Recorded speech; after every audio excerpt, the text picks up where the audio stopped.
Alhamdulillah nahmaduhu wa nasta'inuhu wa nastaghfiruhu wa na'udzu billahi min shururi anfusina wa min sayyiati a'malina. Man yahdihillahu fala mudilla lahu wa man yudlil fala hadiya lahu. ونشهد أن لا إله إلا الله وحده لا شريك له ونشهد أن سيدنا وحبيبنا ومولانا محمد أرسله بالحق بشيرا ونذيرا وداعيا إلى الله بإذنه وسراجا منيرا.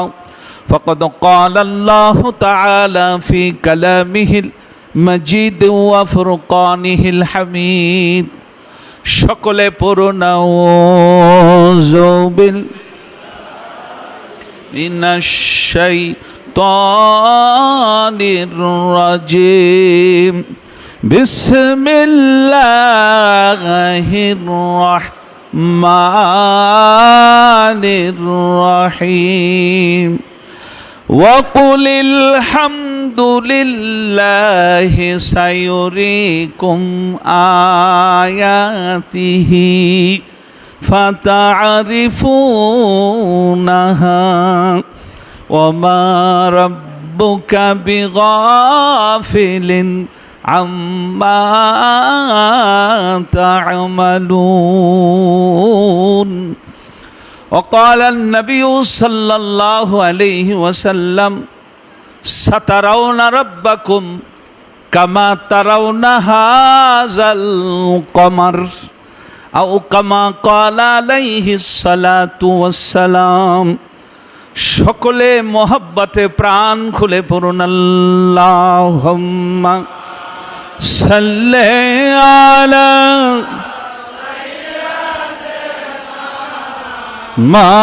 মাওলানা মুহাম্মাদ ওয়া আলা আলি সাইয়্যিদ মাওলানা. আল্লাহর বন্ধু দেওয়ানা বাগি রসুলের ইসলাম জাগালে যুগের ইমাম দেওয়ানা বাগি মোহাম্মদ ইসলাম জাগালে তার শিক্ষাতে কত আশিক রাসূল পাকে দেখিলেন. আল্লাহ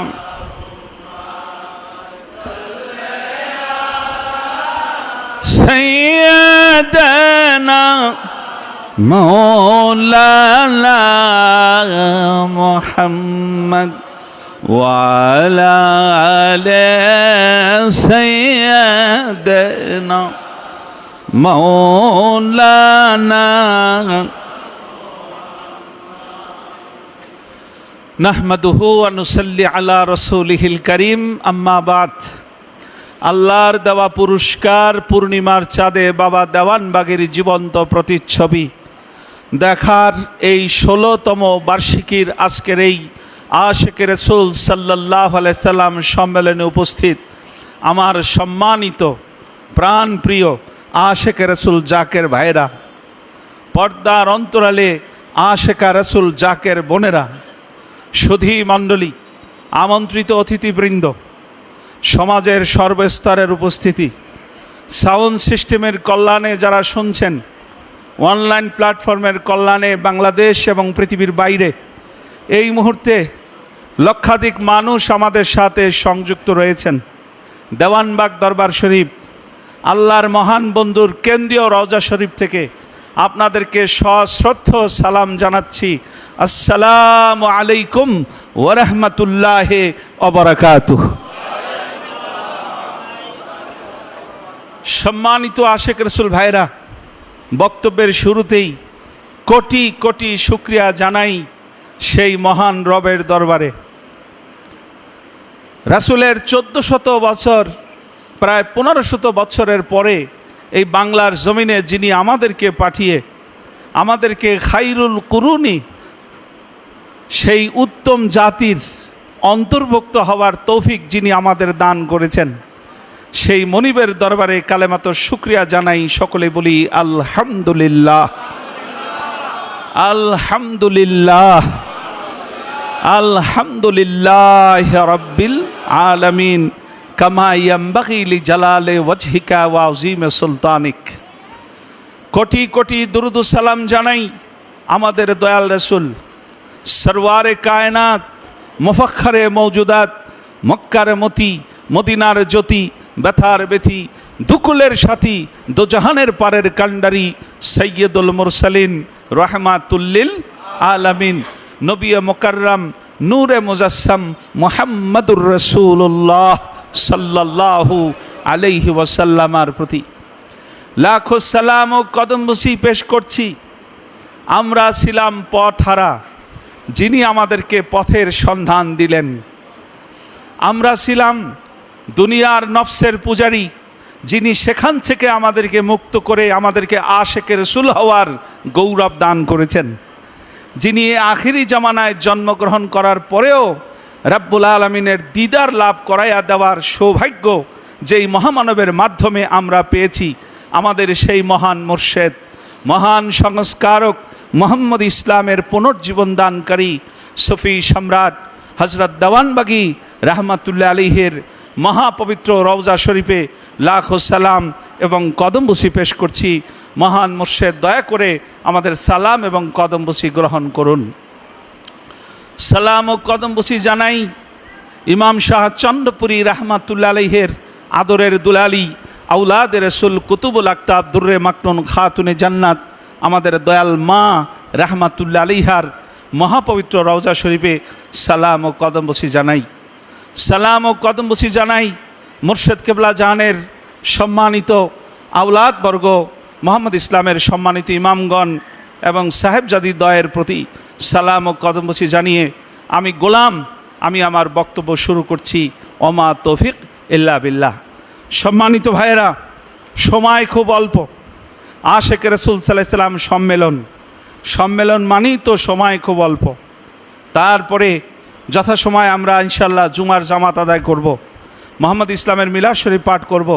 তারপরে ইনশাল্লাহ জুমার জামাতের পরে মুহাম্মদ ইসলামের ইমামগণ মহামূল্যবান আলোচনা করবেন।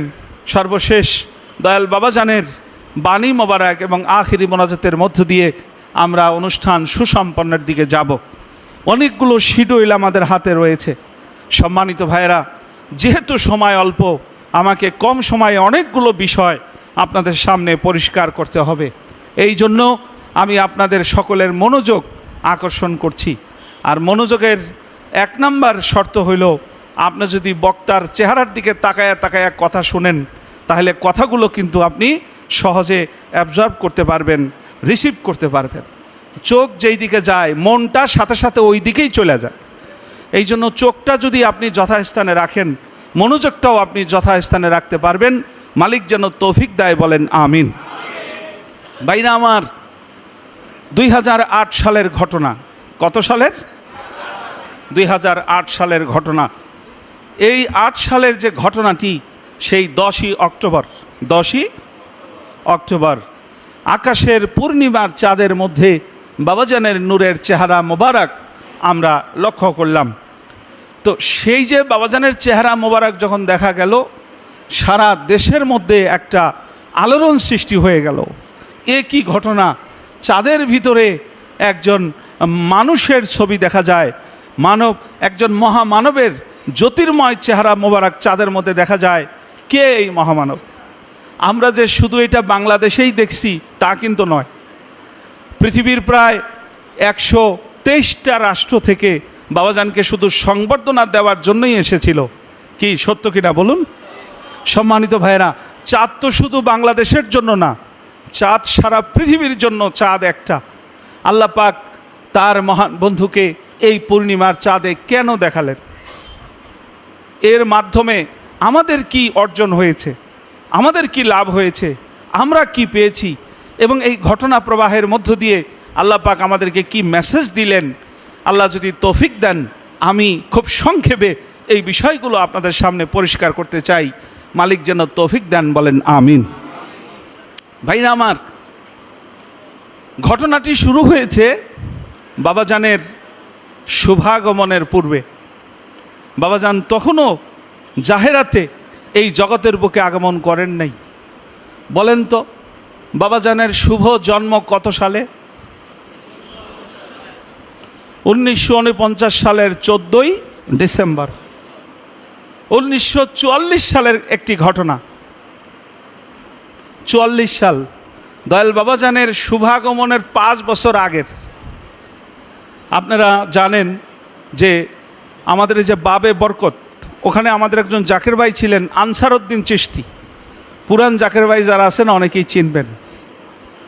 এই আনসারউদ্দিন চিশতি ভাই উনি 1944 সালে, বাবাজান জাহেরাতে তখন আগমন করেন নাই, উনি স্বপ্ন দেখলেন আকাশের পূর্ণিমার চাঁদ, চাঁদটা দেখলেন উনি পুকুরের মধ্যে।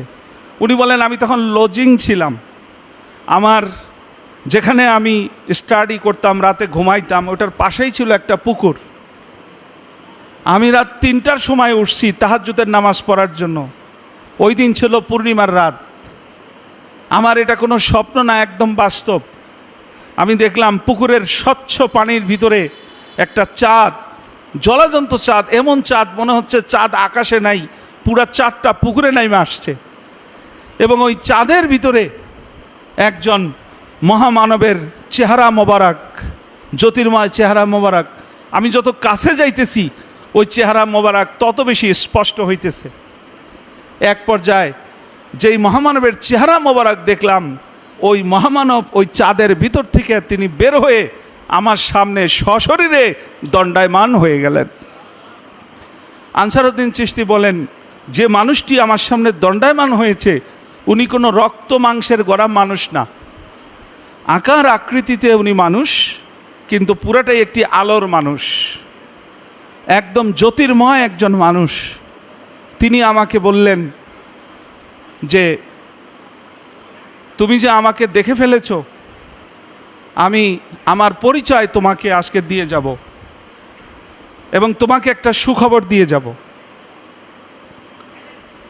ওই চাঁদের ভিতর থেকে যেই মহামানব বের হয়ে তার সামনে সশরীরে দণ্ডায়মান হইলেন, সেই মহামানব বললেন আনসারউদ্দিন চিশতি ভাইকে লক্ষ্য করে যে আমি হলাম সেই আখিরি জামানার প্রতিশ্রুত ইমাম মেহেদী আলাইহিস সালাম। আমার আসার এখনো সময় হয় নাই, তবে খুব শীঘ্রই আমি জগতে আসব, খুব শীঘ্রই আমি জগতে আসব।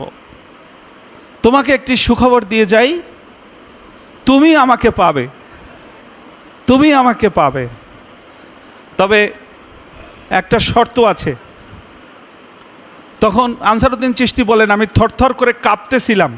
যেই মহামানব আমার সামনে দাঁড়ানো, তার ফায়েজের তাসির এত বেশি যে আমি সহ্য করতে পারতেছি না, আমি মানে কাটা কবুতরের মতো আমি ছটফট করতেছি। তখন ওই মহামানব বললেন, তুমি যদি বলে দাও তুমি ইমাম মেহেদীকে দেখছো, সে জগতে আসবে, আমি তাকে পাবো, এই কথাগুলো যদি তুমি সমাজের মানুষের কাছে প্রকাশ করো তাহলে তুমি অন্ধ হয়ে যাবা, তুমি এটা কারো কাছে প্রকাশ করবা না। আনসারউদ্দিন চিশতি বললেন, ঠিক আছে, আমি আপনার কথা দিলাম আমি কাউকে বলবো না। হঠাৎ বাবাজান অদৃশ্য হয়ে গেলেন। অদৃশ্য হওয়ার পরে আনসারউদ্দিন চিশতি থরথর করে কাঁপতেছে, কোনো মতে কষ্ট করে সে ঘরের ভিতরে খাটের উপরে আইসা কোনো মতে সে শুইছে। এক শোয়ায় সকাল 10টা।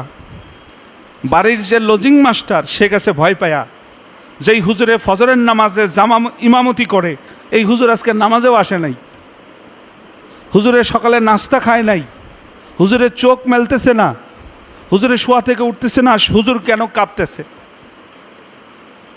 1-2 দিন এই অবস্থায় লজিং মাস্টার ভয় পেয়ে গেলেন। বিভিন্নভাবে ডাক্তার কবিরাজ দেখাইলেন, কিছুতেই কিছু হচ্ছে না। লজিং মাস্টার বললেন, হুজুর আপনি কি দেখছেন দয়া করে আমার একটু বলেন। উনি যে মহামানবের কাছে ওয়াদা করছে ওটা উনি ভুলে গেছে। অনেক খোঁচাখুচি করার পরে উনি সব ঘটনা এই লজিং মাস্টারের কাছে বলে দেয়।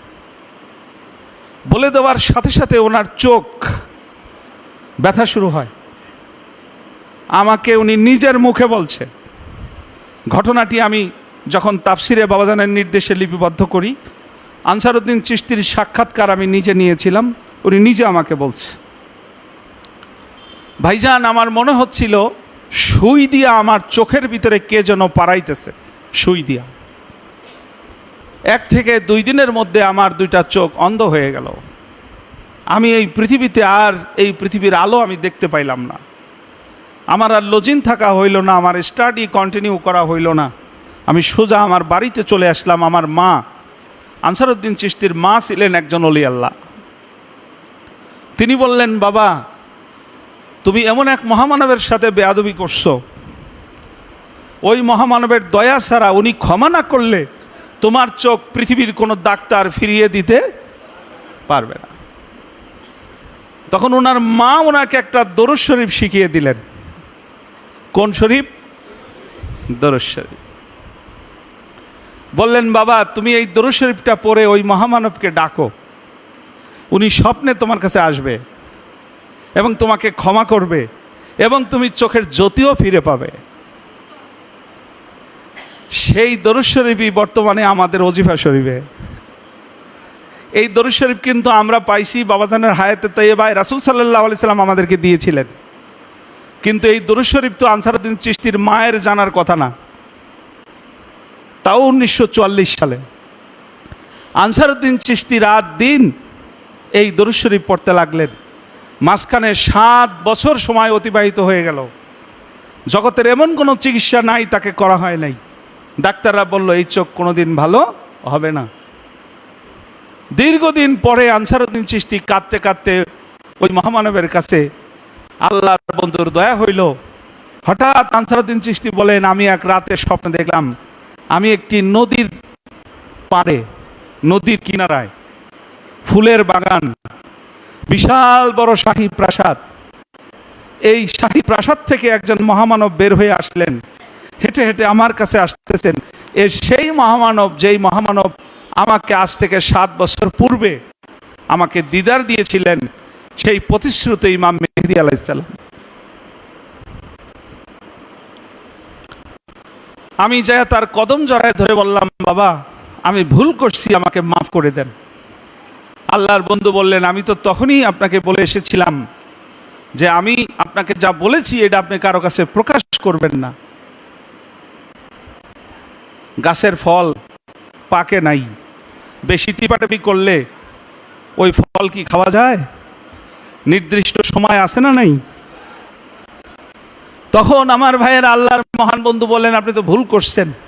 উনি সাথে সাথে কদম মোবারক জড়ায় ধরে মাপ চাইলেন, ক্ষমা চাইলেন, বাবা আমাকে দয়া করে আপনি মাফ করে দেন।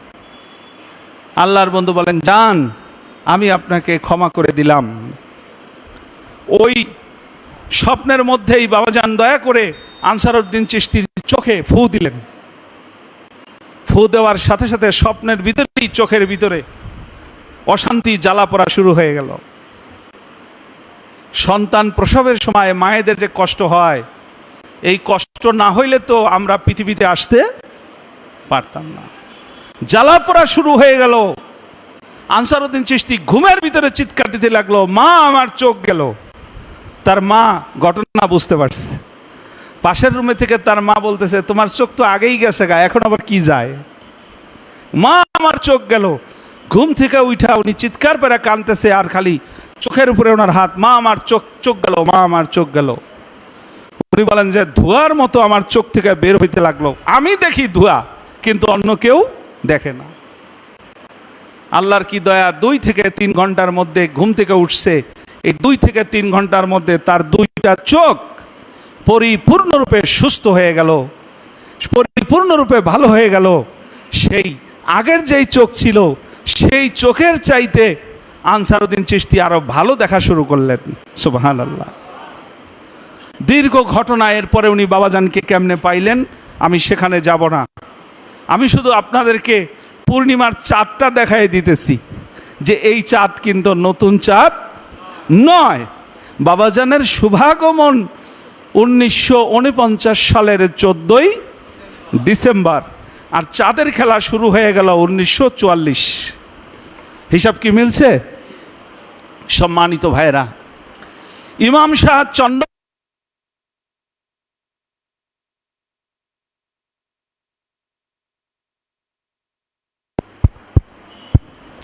ইমাম শাহ চন্দ্রপুরী রহমাতুল্লাহের বয়স যখন, হায়াত মোবারক যখন 7 বছর, কয় বছর?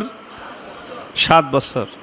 এই 7 বছর বয়সে বাবা কেবলা জান এর মুর্শেদ কেবলা জান, বাবা কেবলা জানের মুর্শেদ কেবলা জান ইমাম শাহ চন্দ্রপুরী রহমাতুল্লাহ স্বপ্ন দেখলেন একটা নদী, উনি নদীর কিনারায় হাঁটতেছেন, সেই নদীর ভিতরে একটা নৌকা, নৌকার ভিতরে 4 জন মহামানব বসা। কয়জন? 4 জন মহামানব বসা। মাঝখানে একজন মহামানব বসা। এই 4 জনকে কেন্দ্র করে 4 জনের যিনি নয়নমণি, উনি মাঝখানে বসা, কিন্তু নৌকার কোনো মাঝি নাই। এই নৌকা ভাসতে ভাসতে ভাসতে ভাসতে ইমাম শাহ চন্দ্রপুরী রহমাতুল্লাহ নদীর কিনারায় যেখানে তিনি দাঁড়ানো, ওই জায়গায় এসে নৌকাটি থামল।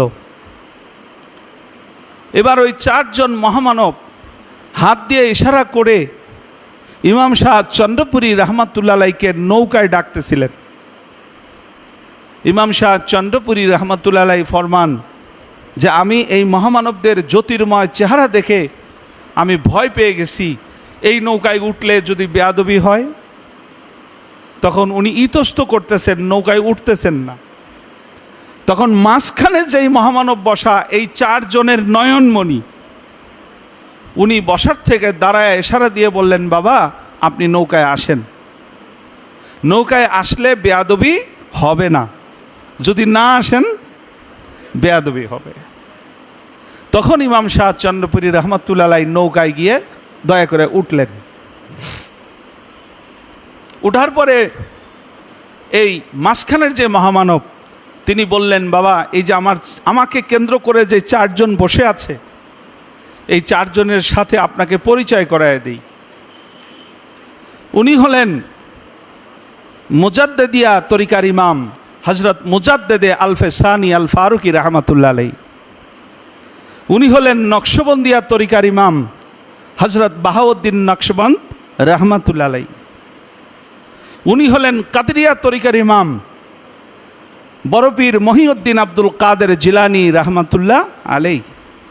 আর উনি হলেন শাহান শাহে আজমির খাজা মঈনুদ্দিন চিশতি আজমিরি রহমাতুল্লাহ আলাই। এই 4 জন হলেন 4 তরিকার ইমাম। এরা প্রত্যেকেই এই নৌকার মাঝি ছিলেন, এই নৌকার মাঝি ছিলেন। বর্তমানে এই নৌকার কোনো মাঝি নাই। আর এই যে আমাকে দেখছেন, যে 4 জন আমাকে কেন্দ্র করে বসে আছে, আমি হচ্ছি আখিরি জামানার সেই প্রতিশ্রুত মহামানব ইমাম মেহেদী আলাইহিস সালাম। বাবা আমার এখনো আসার সময় হয় নাই, আমি শীঘ্রই আসব, কিন্তু আমার এখনো আসার সময় হয় নাই। বাবা এই নৌকার কোনো মাঝি নাই, আমি আপনাকে এই নৌকার মাঝি মনোনীত করলাম, আপনি এই নৌকার মাঝির দায়িত্ব পালন করবেন। আমি শীঘ্রই আসব, আইসা আপনার কাছ থেকে আমার অর্পিত দায়িত্ব আবার আমি বুঝে নিব। ইমাম শাহ চন্দ্রপুরী রহমাতুল্লাহ এই স্বপ্ন দেখার পরে ওনার ঘুম ভেঙে গেল। এই স্বপ্ন দেখার পর থেকে নিয়েই উনি আল্লাহর প্রেমে, আল্লাহর এশকে দেওয়ানা হয়ে গেলেন। জগতের ব্যবসা বাণিজ্য, টাকা পয়সা, লেনদেন, জগৎ সংসার আর ওনার কাছে ভালো লাগে না। যাবেন পূর্ব দিকে, চলে যান পশ্চিম দিকে, যাবেন উত্তর দিকে, চলে যান দক্ষিণ দিকে। সন্ধ্যা হইলে বাড়ি যাওয়ার কথা, কিন্তু চলে যান আর এক জায়গায়। আপনারা জানেন গ্রাম দেশে যদি এইরকম হয়, বাবা মা মনে করে যে আমার ছেলে বুঝি পাগল হয়ে গেছে।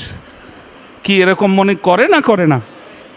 কিন্তু ইমাম শাহ চন্দ্রপুরী রহমাতুল্লাহ উনি তো আসলেও পাগল হইলেন, কিন্তু সেই পাগল যে কত বড় পাগল, এই পাগল যদি তদানীন্তন মানুষ জানতো, তাহলে ওনার কদমে প্রতিদিন দুধ দিয়া গোসল করাইতো, যে কোন মহামানব তাদের ঘরে জন্ম নিয়েছেন।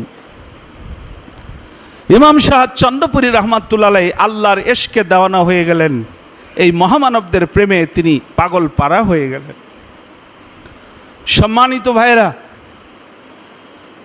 দীর্ঘ ঘটনা।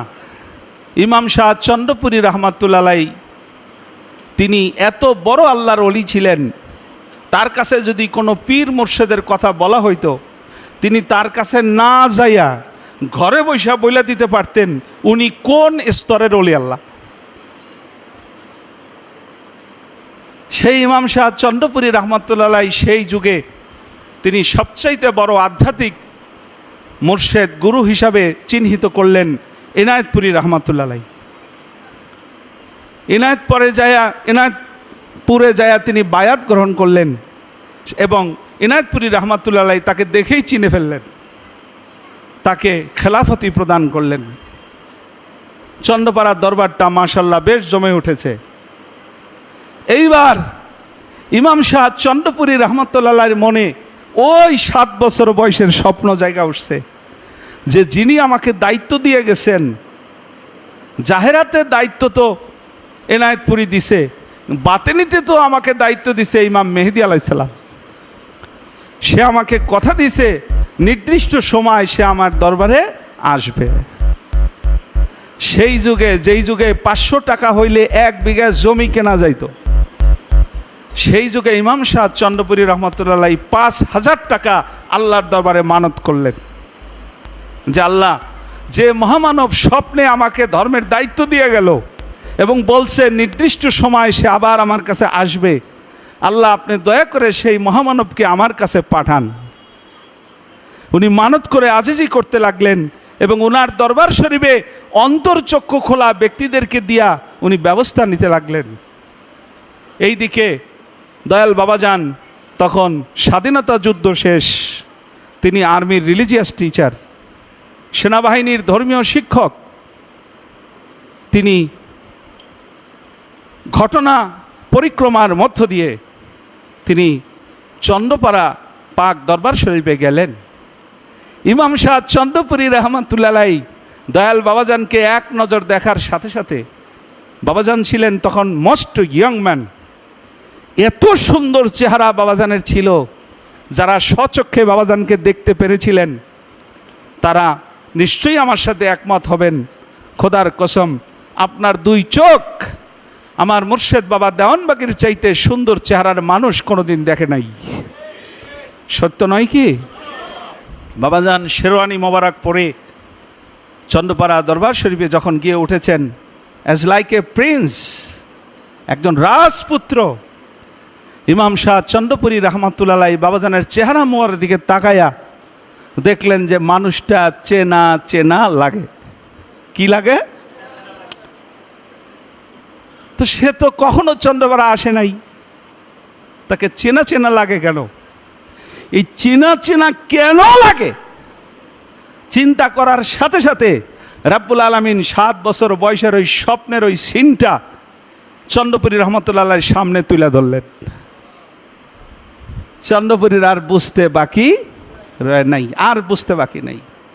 তিনি সাথে সাথে ব্যবস্থার লোকদেরকে বললেন, আপনারা একটু ব্যবস্থা করেন, আমি 7 বছর বয়সে যেই মহামানবকে স্বপ্ন দেখছি, আমার মন বলতেছে এই মুহূর্তে তিনি আমার দরবারে, আমার এই মনের কথাটা ঠিক আছে কিনা মোরাকাবায় বৈশা রাসূল সাল্লাল্লাহু আলাইহি সাল্লামকে একটু জিজ্ঞাসা করেন।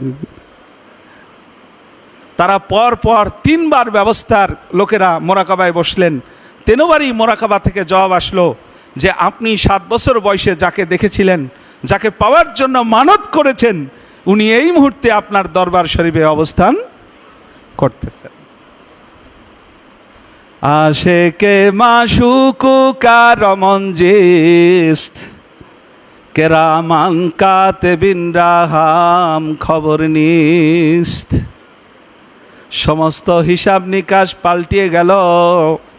ইমাম শাহ চন্দ্রপুরী রহমাতুল্লাহ তার প্রাণাধিক প্রিয় কলিজার টুকরাকে সামনে পাইয়া গেলেন। নতুন খেলা শুরু হয়ে গেল। বাবাজান বলছেন, আমি যাকে পাওয়ার জন্য জগতে আসছি, আমার মোর্শেদ চন্দ্রপুরীর দিকে তাকাইয়া আমি বুঝতে পারছি এই মহামানবকে পাওয়ার জন্যই আমার জন্ম।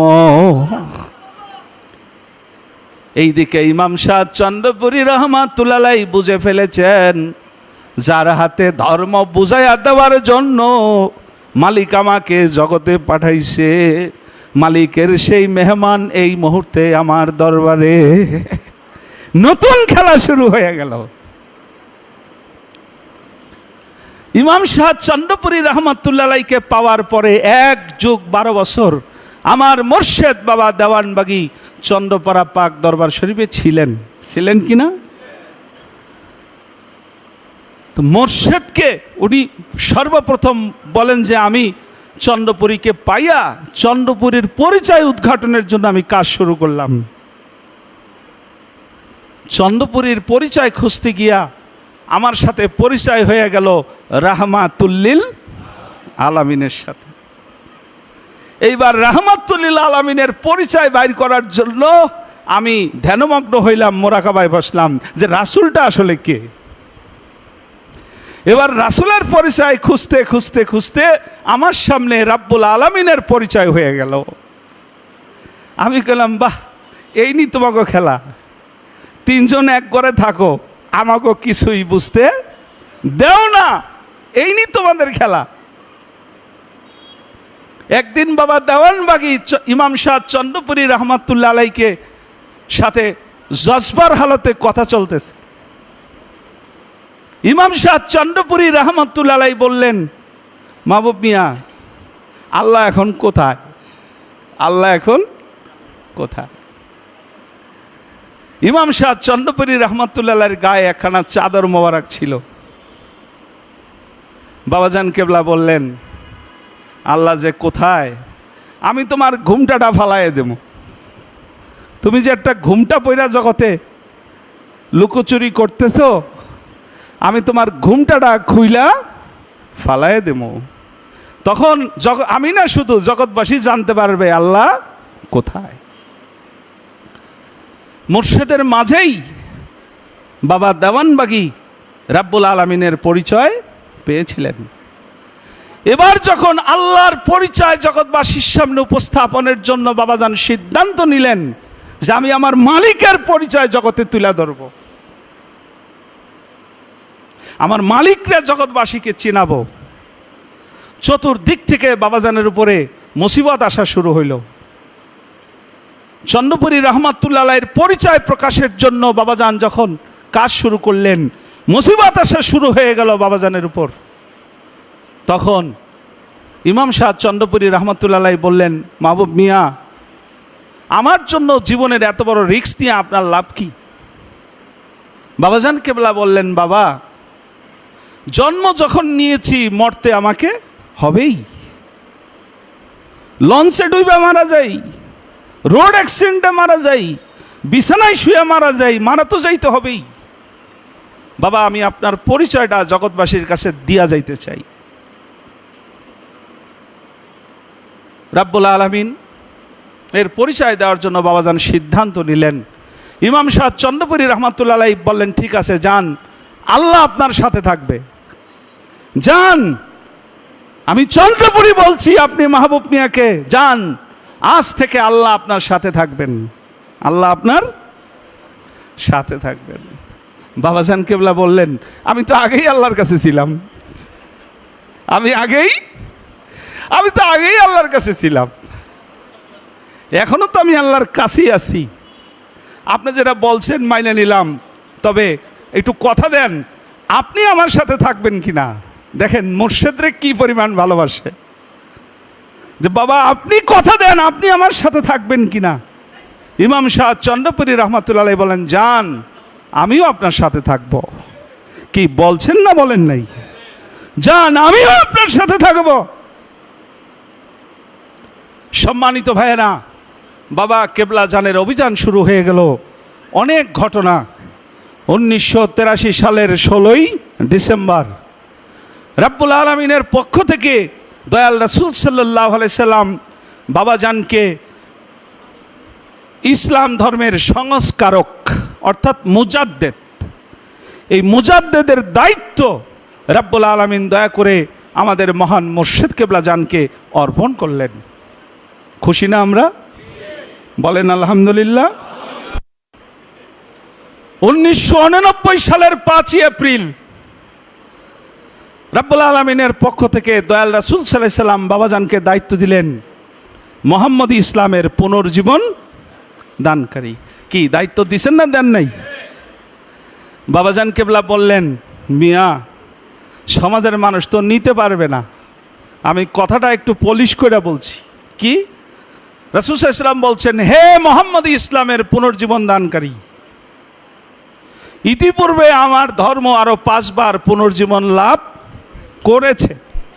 বাবাজান বললেন যে কথাটা আমি একটু পালিশ করে বলছি, কিন্তু আসলে কথাটা ছিল, হে ধর্মের পুনর্জীবন দানকারী, ইতিপূর্বে আপনি আমার ধর্মকে আরো 5 বার পুনর্জীবন দান। গত রবিবার টাঙ্গাইল আমার একটা মাহফিল ছিল, নাগরপুর দরবার শরীফের বাৎসরিক ওরস।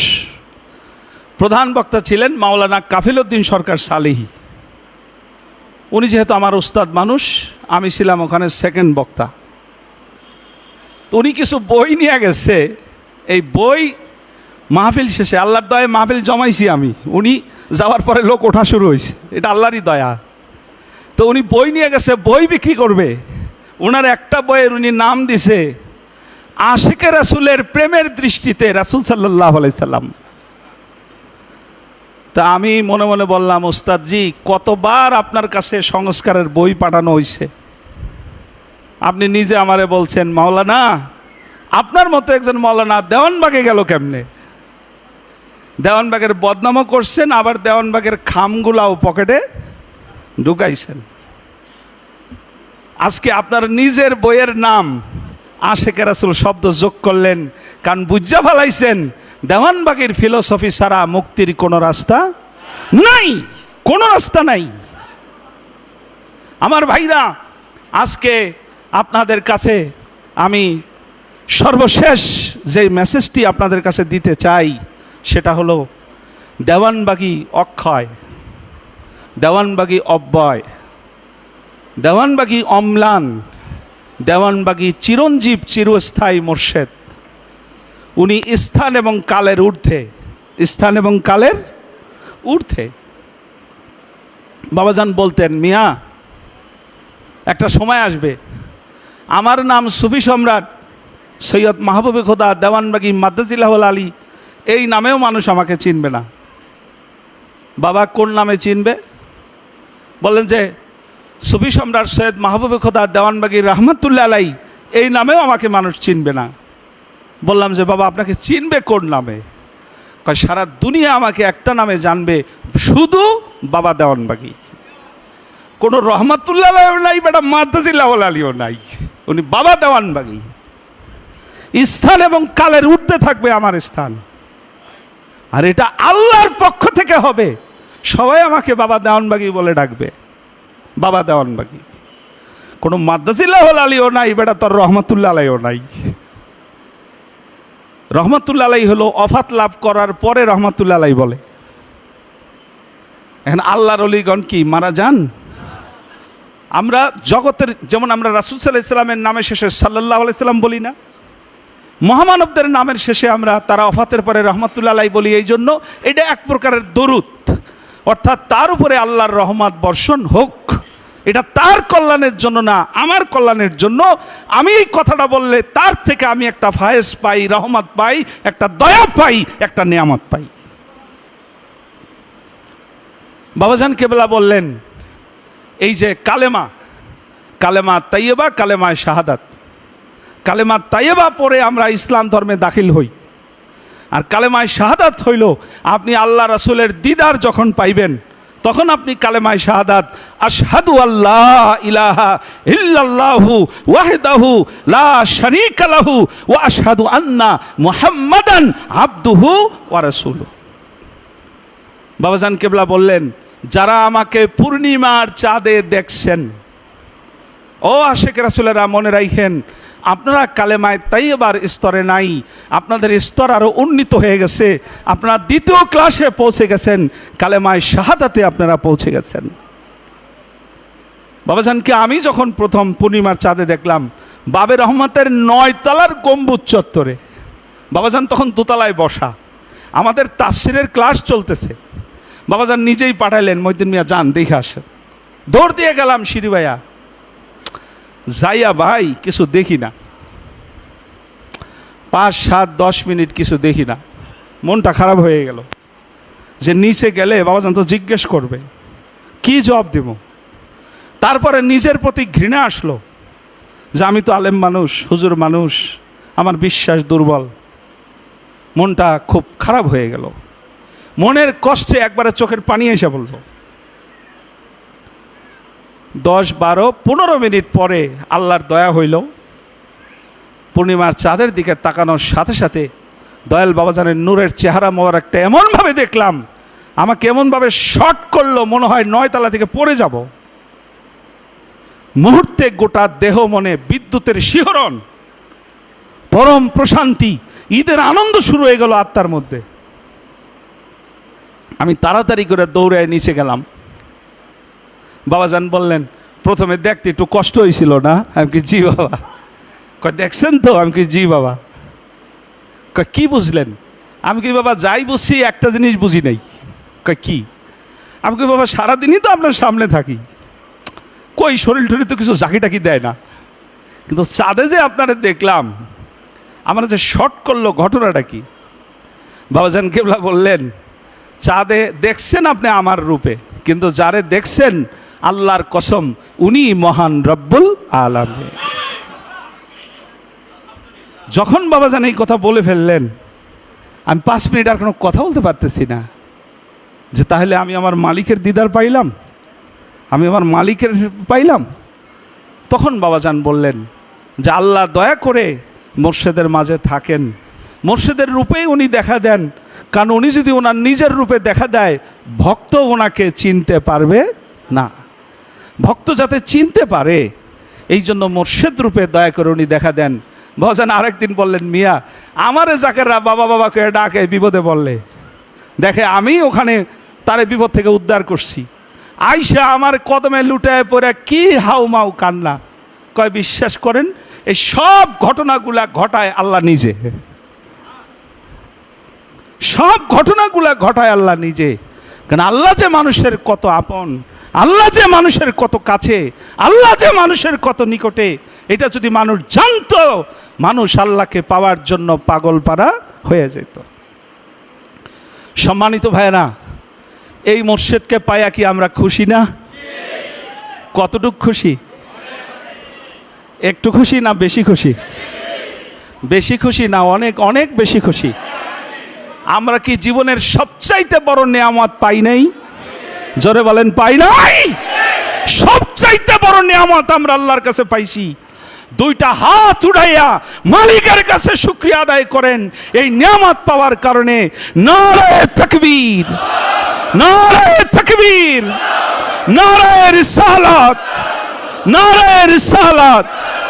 সুফি সম্রাট দেওয়ানাবাগী, সুফি সম্রাট দেওয়ানাবাগী, চাঁদে মোরা কি দেখেছি, চাঁদে মোরা কি দেখেছি, দয়াল বাবার চেহারায় স্বয়ং প্রভুকে দেখা যায়।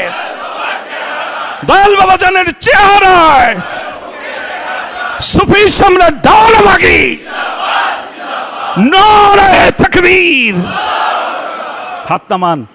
সম্মানিত আশিক রাসূল ভাইরা, আসুন এই মোর্শেদকে পাওয়ার পরে জাগমন ডাইনে বামে দৌড়ায়, বুঝতে হবে কপাল ভরা।